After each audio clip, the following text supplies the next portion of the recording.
Hi guys, welcome back to yet another review. This time around, the focus will be on IEMs priced in and around the $30 price range. Although there are two models which push that bracket a little bit higher, up to the $50 price point. And although you guys might question why I've done that because honestly, there are IEMs that many times, or let's say that $30 price bracket, which will far surpass IEMs which are way more expensive.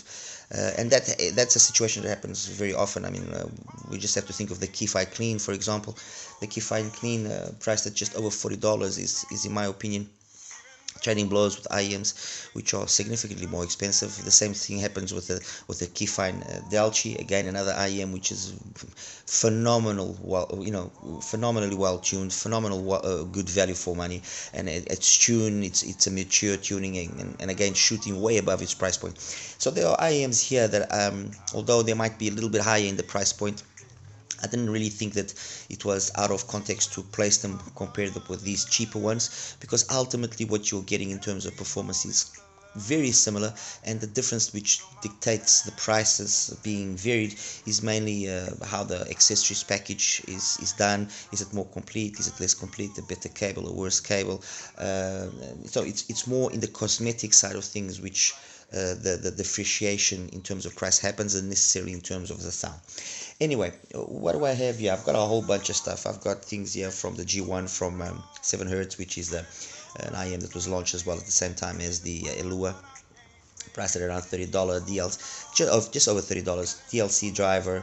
Fantastic IM, honestly. One of the most surprising IMs out of all of these that I listen to them.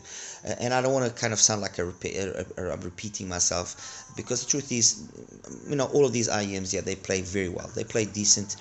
Some a little bit better, some a little bit worse. Some gel more with my personal liking, some gel less. But overall, there isn't really anything here that I can say is flagrantly wrong, or that is out of context. They all are nice sounding IEMs. So I've got here the G1.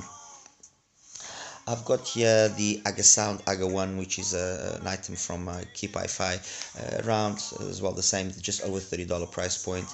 Um, another interesting IEM, honestly. It's got a different style of tuning, more non-harmonish kind of tune.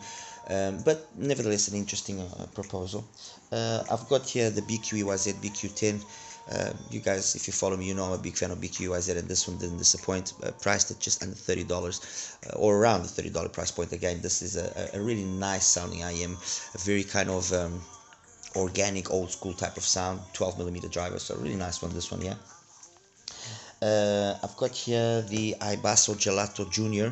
This is again another very interesting IEM with a different style of tuning, more mid-bass focused, beautiful shell.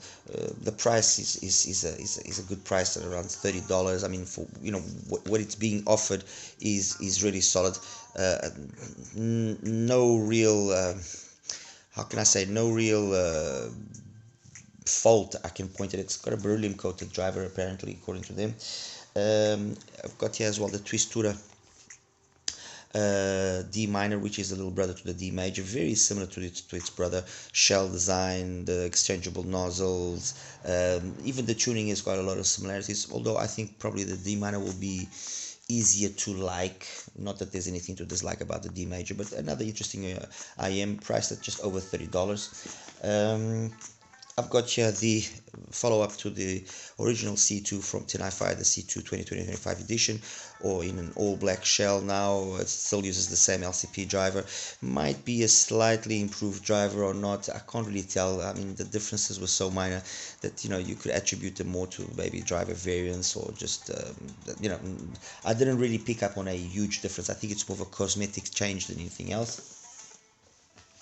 Then I've got here the Tripowin Vivace, which is a collaboration with a Korean reviewer influencer. It uses also a 10mm dynamic driver, but titanium coated. nice. I mean, really nice. There are obviously IEMs here that I gel more with, and others that I don't gel as much. But ultimately, there's nothing wrong with any of them. There's nothing that you can say, oh, it's. And this was definitely one of the ones that I did gel more with. And then I've also got here the YuXuan Ji from TANGZU. This is probably one of the IEMs that is pushing that price point that I've established a little bit higher. It's close to $50. It's got their own proprietary in-house driver. It's got a beautiful shell. I mean, I'll show you all of them individually in a second. Beautiful shell, open back. It's apparently a collaboration between TANGZU and the Thon Ray, and that also then does dictate to a certain extent the price being a little bit higher. But it's an IM that when I listened to it, it brought back memories of the T-Force Yuan Li. If maybe some of you remember this or not, this was the first IM from TANGZU back in 2021. Really nice IM that had a really nice sound that was very much misunderstood, and this kind of brought back memories of that IM. And then we've got, what else do I have here? Well, we've got on the top corner there, on the right hand side, on the left hand side, sorry, I've got here the HZSound White Snow, the latest from HZSound.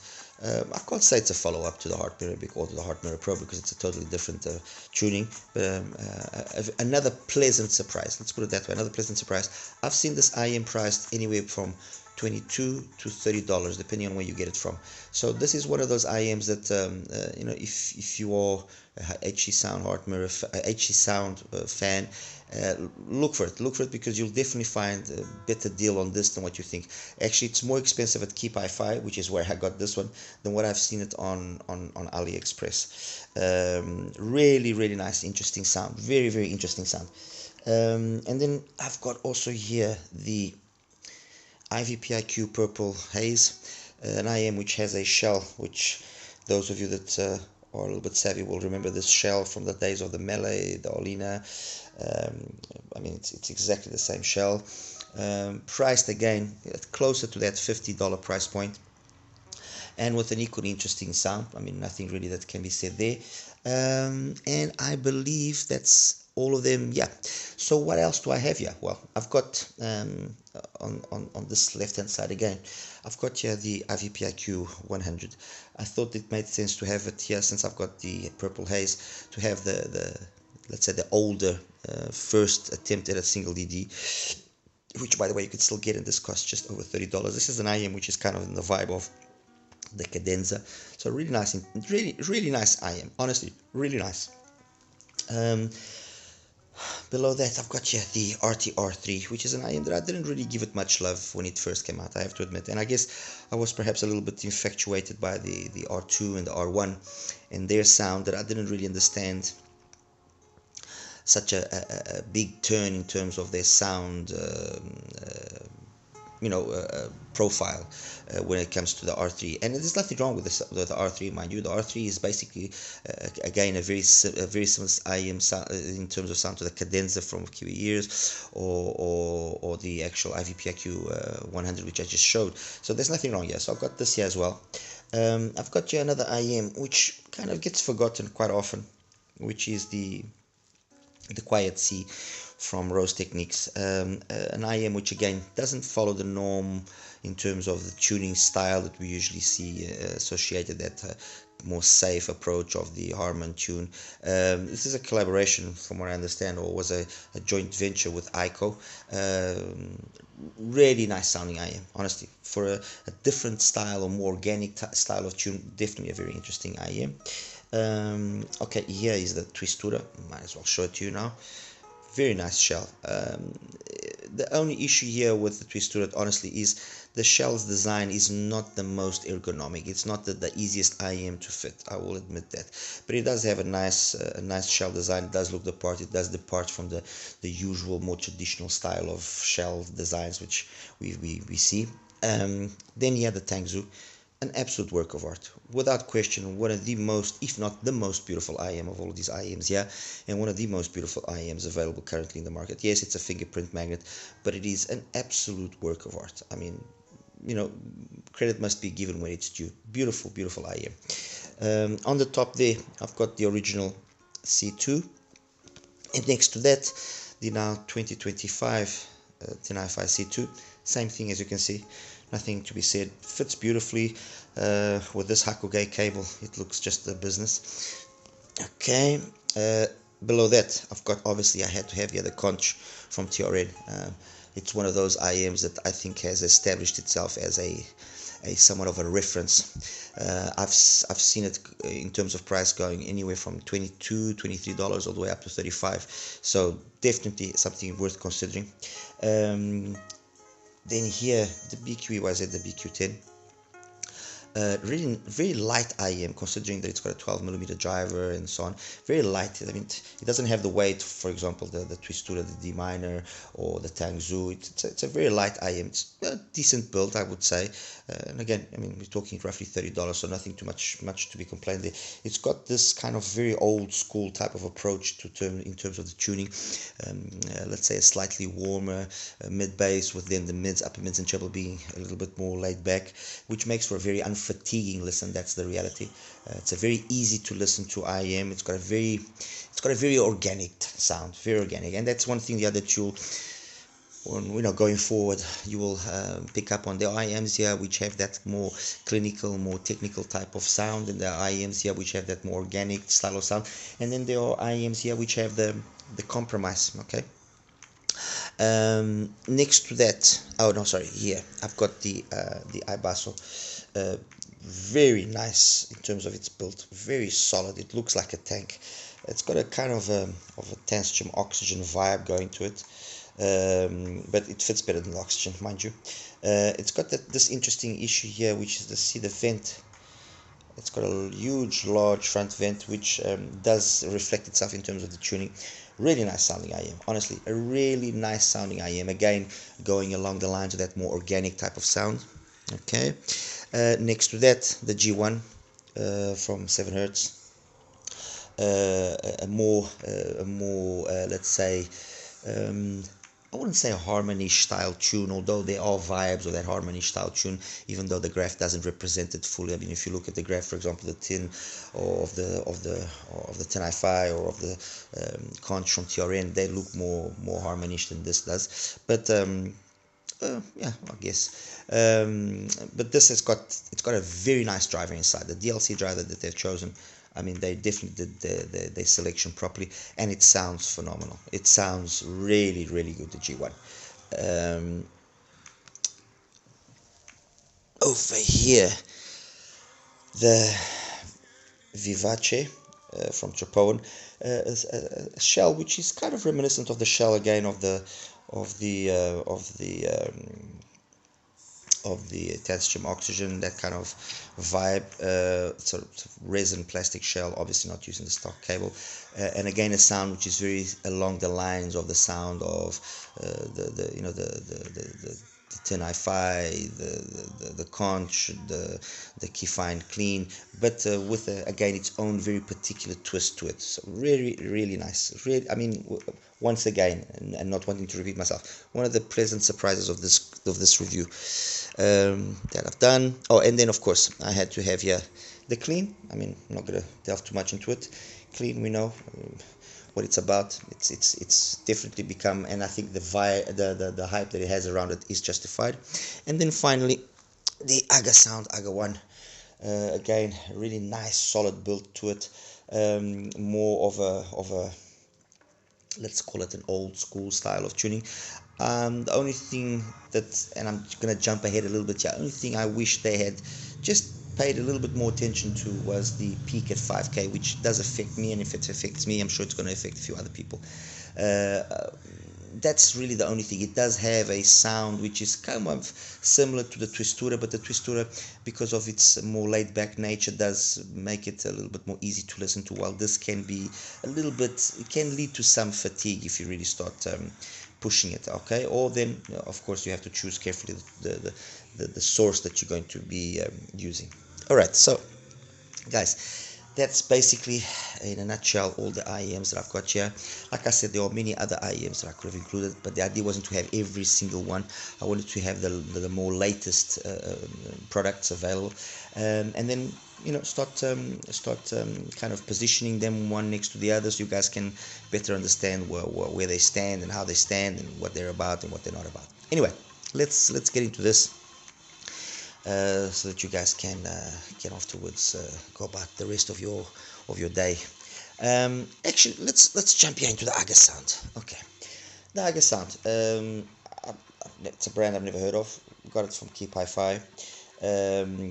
Like I said, in terms of its build, there's really nothing that I can fault it. It's a solid build. Seems to be an all alloy shell. Nice. It's got a nice, fun, bouncy sound. Let's put it that way. A little bit more of an emphasis on the sub bass and on the mid bass, but both, it's very much a V-shaped IEM in terms of its overall presentation, and it does have that peak there at 5K, which can be a little bit of an issue if you're not careful. I'm actually using the stock tips because they ended up working quite well. There was no need for me to change the tips like I usually do. I didn't get any improvement. I didn't lose anything by using the KB07s or by using some of the other tips that I usually go for. The stock ones actually worked quite well. It does allow, interestingly enough, it does allow for a nice deep fit, and I did notice that if I was able to actually deep fitted, I was then capable of mitigating some of that excessive energy that sometimes occurs in that part of the 5K area. Overall, I mean, what can I say? It's a nice bouncy sound. I don't think enough has been done for it to be justified as a solid option over some of these IEMs here. Even considering its tuning style, there are IEMs here that I would choose over it. I would choose, for example, the IBASSO or even the TWISTURA. I would choose those two over the AgaSound as more solid alternatives. It's as simple as that. Yes, it plays nicely. It's got like I said, a bouncy sound. It's going to be engaging for certain music genres. If you like female vocals, depending on how you put the volume level, I guess it will do a good job of it. But its main flaw is, in fact, but its main point of let's say losing out to the other IEMs here is that it doesn't bring anything special to the equation. The build just takes it so far. The accessories that it has as well are very basic, very simple, nothing special in that aspect as well. And even from TinHIFi, if I have to look at exclusively at products from TinHIFi, if I compare the AgaSound, for example, if I compare it to something like the TKZK TK02, which I recently reviewed, I would take the TKZK TK02 over this, for you two guys to understand how much more capable and balanced the TK02 is compared to the Aga One. It's as simple as that. That's the reality. Okay, so there we go. That's this out of the way, so we can start making us some space. Let's talk now the TinHIFis and get those two out of the way as well. What can I say about the TinHIFi? Well, the original C2 was a really nice sounding IEM. Had a solid build, much like the new one now. Excellent price point. The driver was good. It had a very unfatiguing sound to a certain extent if you chose carefully your source. It was a little bit on the more pending towards the more clinical, more I wouldn't say cold, but a more clinical presentation, a more detail oriented presentation. And the new one basically does the same thing as the older one. I mean, honestly, the minor differences that I heard, I will attribute them more to the tips, because when I changed the tips around, they basically measured almost identical. So and so for me to have, let's say, two different flavors of sound, yes, with different tips I got two different flavors of sound, but not different enough to say that, oh no, they are a complete improvement or complete change over the original. I think that the case here with the TinHIFi will be more of a case of and a cosmetic upgrade, and maybe perhaps yes, they've slightly improved the driver, but I don't even think that they've gone that far, to be honest with you. Is it relevant in our present market? Well, let me put it to you this way. Again, much like I just mentioned about the AgaSound, and I would take this over the AgaSound ultimately, but this is an IEM that it does nothing really good or really stand out, but it doesn't do anything wrong either. And when you have IEMs like the Kefine, the Klean, or you have the Vivace, or you have the TRN, the Conch, or you have the G1, or you have the TANGZU, although the TANGZU is a little bit more expensive. But when you have those other three that I've just mentioned, which are priced at the same point as a TinHIFi, it becomes hard for me to give you a solid reason why to get it. It's as simple as that. Yes, the build is solid, it's well done, it's nothing wrong there. But sound-wise, there's nothing that truly is a standout. Nothing that you can say, wow, okay, this does it. Okay, accessories and so on. Nothing again that's offensive. I mean, or that is special. It's basic. I mean, what can you expect for $30? So I would honestly probably say that the tin would most likely be more of a pass than an IM that I would consider. I will give it one thing, which is the fact that although it's got this crazy shape to the shell, it fits flawlessly in my ears. I mean, it does fit really, really well. Okay, so that's the TinHIFi out of the way, so we get that out. Let's talk TWISTURA. Let's talk TWISTURA. Okay, all right. The TWISTURA, much like its brother, as you can see, that's the D major there. This is the D minor. It's basically the same thing. The difference is one has a full metal shell, the other one has a partial metal shell. It brings the exchangeable nozzles, it brings a nice selection of tips. It doesn't bring this cable, obviously. But the issue here with what is the issue? It's not the thing here with the D minor is that the shape of the shell is not very user friendly. I end up having to put it into some weird angles and twisting it to get it to fit nicely. Once it does fit nicely, does it have a nice sound? Yes, it does. It does have a very organic style of sound, more mid-bass focused. I preferred it with the black O-ringed nozzle. It just gave a more gradual pin again without with no forwardness, and just made the sound overall more appealing, more a little bit more warmer and a little bit more cozy. Okay, not that it's uncozy or overly technical with other nozzle, no, but this is one of those IEMs that yes, does have a more musical aspect to it than necessarily a more technical aspect to it. In terms of its musicality, I would say it's overall pretty accurate. Okay, there are again other IEMs here which will be more accurate, unquestionably, but this for an IEM that is focused on a more fun, bouncy, musical, organic type of sound, it definitely does do the job nicely, and it's an IEM that I would consider, and for that reason I'm going to leave it here for now. I would definitely consider it in that aspect, because it does do enough to justify itself as something different to own at this price point. The only thing that I again bring your attention to is the fact that the shell shape and fit is not the ideal. Bass is nice, it's quick, it's an engaging, clean bass. Mids are very nicely done, both male and female vocals, and an extension up top again ample. Technically nothing stand out, but it does things competently. I would say timbre and tonality and probably the imaging are probably the two standout features, and that's it. I mean, nice IEM. Would I choose it over its brother? I would say yes, because it's more laid back than the brother is. The brother, the D major is a little bit more energetic in that mids to upper mids and treble area, and I think that the fact that they've toned it down a little bit here on the D minor does make it a more interesting IEM overall, and one that will be more appealing to a wider genre or wider client or customer base. Let's put it that way. Okay, so that's that one. There. Let's talk Haze and iVipQ 100. iVipQ 100, as I mentioned, it's got that sound which is kind of a cadenza sound, sub-bass focused. It's clean. It's got a nice, warm, engaging, but nevertheless highly detailed presentation. And you know, it's one of those IMs that, like many others, unfortunately, its issue is that there are so many IMs available that it gets forgotten.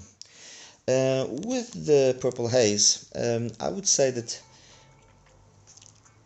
in terms of musical correctness, probably this will be slightly more correct than the 100, in that it seems to be more neutral in the way that it comes across. The vocals, male and female, or highly detailed. There's a lot of technical capabilities here. Soundstage, imaging, all of those things are, you know, have been very well done, very well executed.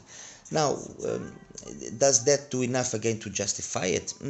Questionable. I mean, like I said, there are many other IMs that do basically the same thing. You have the TANGZU, which does very much what this does, same price, better accessories package. I arguably would maybe choose a TANGZU over this, honestly, to be totally frank, because it does enough to justify itself, and it does enough to justify itself against something like the Haze. In terms of the overall engagement that the Haze will have compared to the iVipQ 100, it's like I just mentioned. I mean, this is more technically capable, fair enough, but it loses a little bit of that coziness, or that embrace, or that captivating sensation that, for example, the iVipQ 100 does do. And on top of that, like I said, it's got the price point which is close to $50 or around $50, which it's a tough one to justify. I'll be honest, a very tough one to justify. But worth considering. Technical, definitely. Musical, enough. It's got enough musicality to justify itself as well. All right, so that's it. The 100, definitely a more musical, definitely an IM that's more focused towards those that want to listen to music and are not worried about listening to the last cymbal or to the last drum strike and making sure that it's absolutely correct. Okay, so that's it. Alrighty. So we've got talk about here the TANGZU, the BQ, the IBASSO, the G1, the Vivace, and the HZSound. Alright, let's start then with the ball rolling with regards to the second part of IEMs here. HZSound, White Snow. Well, what can I say about HZSound? They've got a memorable IEM in their repertoire, which is the HZSound Heart Mirror, which is this baby here. An IEM which had a very different style of tuning, which came and basically disturbed the reign of the TinHIFi C2 at the time, which was an IM which again had a similar style of tuning, but the Heart Mirror came along and absolutely just dethroned it. Highly capable in terms of its mids, upper mids, and treble, with loads of extension, with a bass that was very neutral but nevertheless had enough weight to give most genres the desired impact and sound depth and presence. Really nice. I mean, I cannot focus or say enough to prove how much I like the Heart Mirror. I mean, the Heart Mirror and the Blonde 03 are two of those IMs which I believe are references that to a certain extent, those of us that are really serious about this hobby should own. You should own a Blonde 03. You should own a Heart Mirror. You should own even a Tin T2, because those were IMs that made a statement back in the day when they were launched, and they are still available today, and for good reason. So definitely. They then came out with the Heart Mirror Pro, and that was more of a kind of harmony style of tune, nice sounding IM, but it suffered from the competition being more fierce. Now they've come out with the snow, with the white snow. Like I said, available at two various price points, cheaper on AliExpress than actually on TinHIFi. But in terms of the sound, really nice sound. And what is the sound of this? It's got a sound which is, first of all, very easy to like. It's a sound along the lines of the RT-R3, along to a certain extent to the lines of the Cadenza and the iVipQ 100. Slightly more forward mids, so slightly less that sensation or possible sensation of a pronounced V in terms of the signature. So the balance between male vocals, female vocals, bass and treble, that whole balance has been very nicely done, very coherent. While on something like the Cadenza or something like the iVipQ 100, on occasions it can maybe sound a little bit recessed. That part of the spectrum, that mid frequency range there might sound a little bit recessed, but honestly, at least with my music genre, I don't really pick up on it. This it uses a very kind of generic looking shell. The driver itself as well, it does look familiar, but it's been well tuned and it plays really well. And when compared to the Heart Mirror, the original Heart Mirror, I would say that this would be an IM that more people will like and appreciate. It's got a more warmer tonality, a more musical type of presentation, while the Heart Mirror was more clinical. Okay, and as I just mentioned as well, it's got that sound which is kind of along the lines of the RT-R3, along the lines of the TKZK TK02, along the lines of as well, to a certain extent, things like the Vivace from Tripowin in this group. So it's an easy, likable, musical sound, technically adequate for the price point. I would say timbre and tonality are definitely its strong points. In terms of male and female vocals, there's a good balance. The bass is a little bit sluggish at times, but nothing that is a major flaw that can be considered something that's drastically wrong. I would say it's more down to the actual shell and the resonance that the shell introduces than necessarily the driver not being good.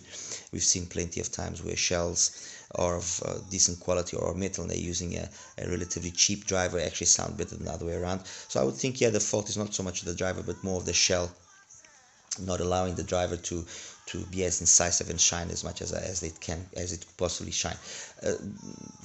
That's really it. I mean, there's not much I can say. It's a nice solid IEM. It plays solidly, so I can't fault it with anything major. And if you can pick it up for $20, like I said, or just over $20, then definitely worthwhile considering. So that's that out of the way there. The BQEYZ, the 10, uses this 12mm driver that I mentioned. More of that, again, organic, old school type of sound, very musical, with a very relaxed in terms of its mids, upper mids and treble. It's probably one of the IEMs out of all of these IEMs here that will be the easiest to listen to for a longer period of time because it's very unfatiguing. The Vivace, and I would say the Klean with the particular nozzle that I'm using are the three here that most likely would be the easiest IEMs to listen to. Extremely unfatiguing, very correct in terms of its timbre and tonality, in my opinion, the BK10. Mids to upper mids transition flawless, and again transition to treble perfect. It's genuinely a very nice sounding IM. It's a very likable IM, and one that I mean, from what I'm saying, guys can really pick that it's one of the favorite or one of my favorite IEMs. Okay, it's one of those ones that just gels the most with me. So definitely a solid performer without question, the BQ10. The IBASSO, it's got that crazy shell that I mentioned earlier in terms of its build. Solid, it's built like a tank, and it's got that sound that once again is more that mid-bass focused sound. It's not that harmony style of tuning. There is some peaks above the initial pin again that on occasions with one or two females can come across just a little bit edgy. Okay, I wouldn't say aggressive, but the fact that it's got the mids and upper mids and treble are complemented by this really nicely executed bass, it always helps kind of mitigate any possible aggression that the sound might bring with it. And aggression, I say that with a grain of salt. I mean, you understand what I'm saying. the TWISTURA D-Minor, the AgaSound, they all have that specific style of sound, which is slightly more mid-bass focused, the BQ10 as well. But like I mentioned as well, although they all are good and they all play decent and they all sound decent, there are those ones that I like the most and those that I like a little bit less. And definitely the IBASSO and the BQ10, when it comes to that style of particular sound, are the two IMs that I enjoyed the most. They just sound very appealing to me, and I mean, there's not much that I can say on the IBASSO Gelato besides the fact that it has those small little peaks there past the initial pin again that sometimes can be just a little bit too much, something which on the BQ10 you don't have, so it makes it be a very easy long listening type of sound.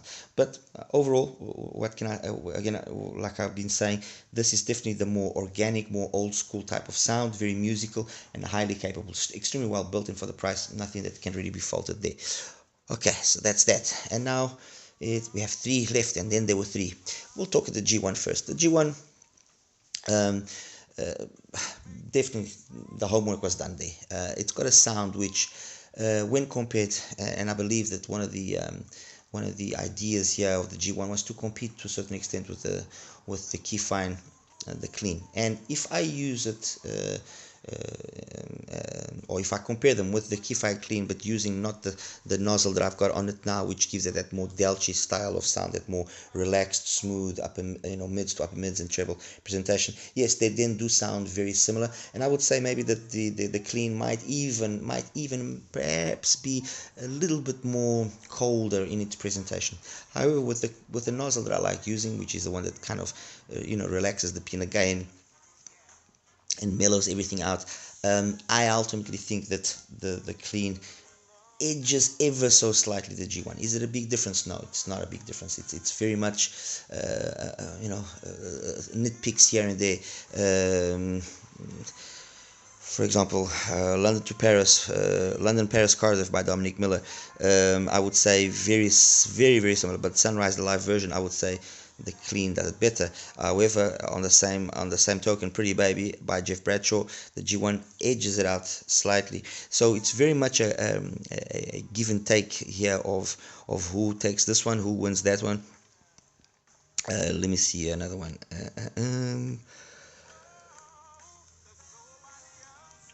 Celestial Echo by Malia. I would say the G1 maybe has a little bit bigger sensation of soundstage, but I like the overall tonality of the Klean just a little bit more. Arasio Bossa from Andrea Razzuti, I like it more on the Klean. So it's very much trading blows between the two of them. Where the Klean then does edge out the G1 is the fact that it's got those nozzles. So you got effectively 2 styles or 2 IEMs in terms of the sound here, and that's something that you just cannot put aside. I mean, it's as simple as that. This offers 2 different styles of sound, which the G1 only offers 1. It's as well built, if not even better built than the G1. It's a solid shell, decent accessories. The tips are usable.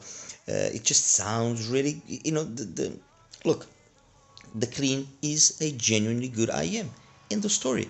It's not me hyping it because I've got anything to gain from it, or no. I'm just being as honest as I can be.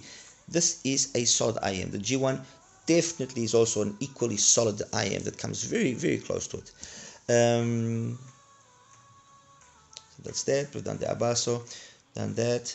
We've got the TANGZU, and we got the Vivace to talk about.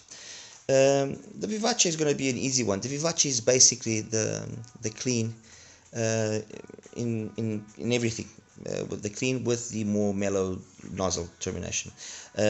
It's got a nice warm bass. The Klean just slightly more incisive. Nice clean warm bass. It has a tonality and a timbre, which again, or definitely its standout feature. It's the one that really grabs your attention. It's a very kind of cozy sound. soundstage could be a little bit bigger, but look, nothing that's offensive. Imaging is pretty decent. Detail retrieval, it's decent, but again, nothing that's really stand. I would say that the Vivace, above all, it's the timbre and the tonality and the overall engagement. You're listening to it and you get the same sort of embrace that you get from sound when you're listening to it on the Klean, which is it envelops you, it captivates you, and it just takes you for a ride. Very relaxed, nothing aggressive. In terms of the frequency spectrum, where do I think it shines the most? I would probably say mids. I mean, the bass is very well done, the treble equally well done, but I think the mids is where the Vivace truly stands out and makes a little bit of a kind of, I'm here, please, notice me, don't forget me. But overall, I would say that the sound of the Vivace is very similar to the Klean. It just loses to the Klean by not being as versatile as the Klean is. Okay, and then finally the TANGZU, the YuXuan Ji, an IM which kind of has kind of, let me rephrase that a little bit. When you look at the graph, and especially with the Senkai tips, I have to say that I feel that the Senkai tips, the emphasis here is definitely on the mids. This is definitely the star of the show of the YuXuan Ji. It's the mids. But with the Senkai tips, it makes those mids sometimes a little bit lifeless. However, using the BQ, the KBE 07 tips, or be it Acouston, the same tips, that the bass gathers that energy that's needed, gathers that life, that, let's say, warm embrace that it's needed to give at least my music genres the presentation that I like. Having said all of this, yes, it is definitely an IM that the focus has been shifted towards it being more technically capable, technically professional, as opposed to being more musical or more musically capable. It plays musically phenomenally well. I mean, what can I say? What you're gonna do from Frank McComb sounds absolutely fantastic on here, absolutely phenomenal. Let's see another one that sounds really good. Teddy Sims, If I Can Make You Love You, which is a song that's actually playing now in the background. Again, sounds phenomenal, sounds absolutely solid. It's clean, it's detailed. It's I would say that the TANGZU has got a lot of the same style in terms of sound as the G1 has. Okay, it just doesn't have on occasion the same bass line as the G1, but it's a very similar style of vibe in terms of the sound. The Vivace has got that little extra amount of bass, and it's also more relaxed in terms of the mids, up mids, and treble. The Klean as well, with that same nozzle that I like using, which is the Delci nozzle. Let's put it that way. It's not, but it's the Delci tuning style of nozzle. It makes that balance between the extremes of the frequency very agreeable. And when I show you the graphs, you'll see that point that I usually consider the 100 hertz, and see where that corresponds. And ideally for me, it must be above 2K. If it's above 2K. And even if there are some peaks after that, as long as they don't get out of a specific domain or specific, let's say, border or intensity, it's an agreeable sound. At the end of the story, it's a sound that I like, and that's why I usually pay very much attention to that point in a graph when I look at it initially, and then extrapolate from that. The interesting thing about the TANGZU, however, is that although that 100 hertz to peanut gain ratio is not as favorable as some of the other IEMs here, it sounds really good. It sounds very agreeable, which goes along with what I usually say. Yes, graphs are not the end all be all. You cannot make judgments from graphs because they are the occasional outliers, the ones that just don't play by the rules. But in this particular case, no, it actually did pan out to be an IM that sounded way better than what the initial impression would make you believe. You make you think that it's going to be over clinical or too cold and lack some life, some warmth, and no, it doesn't. And that's that. So I basically talked about every single one of them. Obviously, you guys now will want to know, okay, but how's the Conch compared to some of these and so on and so forth? Well, the Conch has got this, well, first of all, it's got this accessories package going for it, and the Conch has got this the sound which is very along the lines of the TinHIFi, along the lines of the G1, the Vivace, of the Klean, and what basically is changing with all of these IEMs is not so much how the bass is done, but it's more how then the pin again is being executed. More gain, less gain, more openness in the sound, because that area of the spectrum is more prominent, and the accompanying bass is a little bit lower, or is it more? It's got a warmer kind of more musical, organic type of presentation. Those are the things that will kind of be the deciding factors. Besides this, obviously the characteristics of the accessories that the IEMs bring. Look, definitely the Klean for me is still one of my favorite IEMs, if not my favorite IEM at this price point, up to $50. I have to be totally honest, so if you have a Klean, don't worry about the rest, unless you want to get something completely different, in which case I would say the IBASSO is probably one of the IEMs here that I think really stands out as being sufficiently different, or maybe even the D-Minor. Okay, but out of this other group here, look, yes, the Purple Haze, it's a nice IEM from iVipQ, but I don't think it's done enough to justify itself, solidly. The QuietSea, it's got this very much this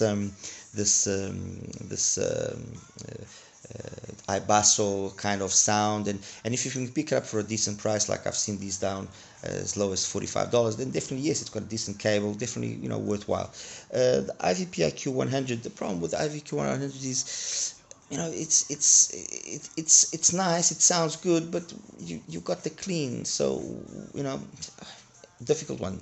The RTR3 as well, it's got that vibe of, like I said, the cadenza, the iVipQ 100 and so on. It's a nice sounding IEM, it's solid enough, doesn't cost the earth, it's $24 or something, so I guess that could be a nice option. But if I speak to that, and I consider the HZSound, the White Snow, I would take the White Snow over the R3, for example, although they've got that similar vibe. And then as for these, the main ones here in terms of this more kind of similar style of tune, I would say the Vivace, G1, and TANGZU, in no particular order. Okay, in no particular order. The TRN, the Conch, you guys already know that I think it's the world of the IEM. I think it's a phenomenal IEM. So the Conch and the Klean are definitely IEMs that are solid, and if you own either one of them, you don't have to worry about the rest. But out of all of these ones here, definitely, like I said, the Vivace ticks the main boxes for me. The G1 definitely ticks all the right boxes for me, and the TANGZU, the same thing. Of these three, I would say probably the TANGZU is definitely the more clinical. The Vivace is probably the easiest one to like, and the G1 will perhaps be the one that's got a little bit more extra detail, and that ratio of detail to musicality is probably the one that has a little bit more here. HZSound, I've mentioned, I really think the world of it, and the BQ10 as well. I think it's a phenomenal IEM. So it's really hard. Again, like I said, it's hard for me to stand here and just say, guys, you must get this one, you must get that one, sell this, sell that. No, if you own some of the IEMs that I've mentioned here, especially, like I said, the Klean, you already have a phenomenal IEM. So get yourself something different, and to get something different, or something that really stands out, then yeah, the BQ10 from BQEYZ is a different IEM. The IBASSO is a different IEM. To a certain extent, I could even say that the TANGZU will offer a different experience, but the rest are very, very similar. So the truth is as simple as that. Guys, I'll show you now the graphs and we'll wrap it up. Okay, you take care.